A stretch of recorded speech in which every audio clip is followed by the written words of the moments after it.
Today I'm going to demonstrate how to tape and finish a drywall butt joint.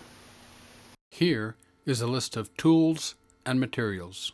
Mix up your compound with a heavy-duty half-inch drill and a compound mixer. Clean off your tools. Load the compound into your bread pan. Use a 4-inch knife to check and see if any screw heads are above the surface of the drywall. If so, use the screwdriver and set them deeper. Load your bread pan with joint compound, aka mud, and carefully coat the entire length of the butt joint. Now roll out a length of tape and apply it to the butt joint. Press it in with your hand. Then use the 4-inch knife to hold firm and cut the tape. Smooth it out from the center to the end, and then from the center to the other end. Clean off the excess mud. When you've gotten all of your seams and joints taped, it's very important to let it all dry before you recoat. Generally, overnight is a good time, but that depends on the humidity of the area you live in and the conditions of the project. After the tape coat, the next coat is a fill coat. I like to use speed set. Butt joints need to be spread out over a larger area to be hidden. Mix up what you think you might need. Remember, if it says 20 minutes, it sets up in 20 minutes. If it says 90, it'll set up in 90 minutes.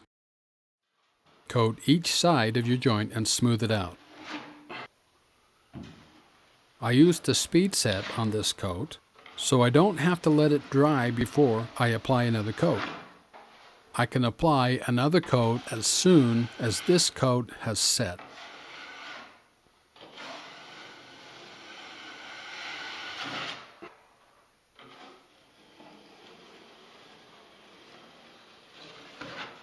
Work one side and then the other. Observe pressure on the tape edge,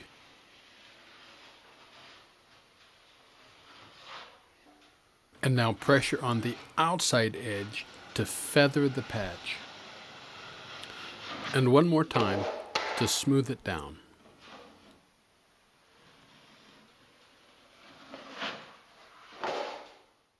Before applying another coat, carefully scrape off all of the burrs and debris that might be on the surface. Each time you recoat a butt joint, you should extend the patch by 1 trowel or 12-inch knife width, spreading the bump out over a larger area. Carefully apply the mud, working from one side of the patch to the other, keeping it as smooth as you can.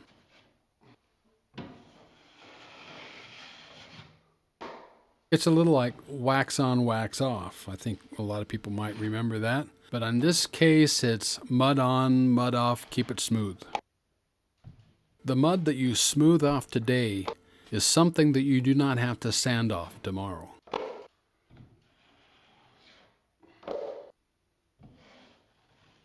And now pressure on the outside edge to feather the patch. And again, keep it smooth.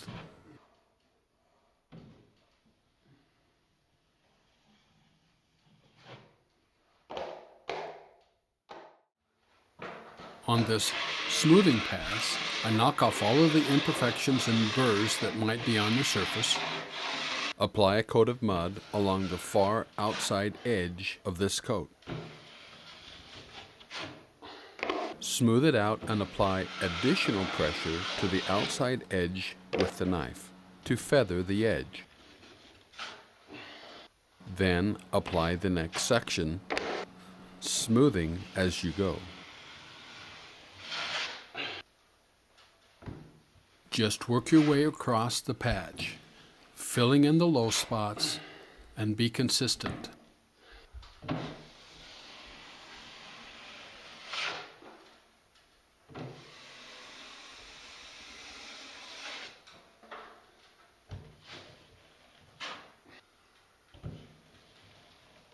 If you can just stay consistent on this patch, your sanding will be at a minimum.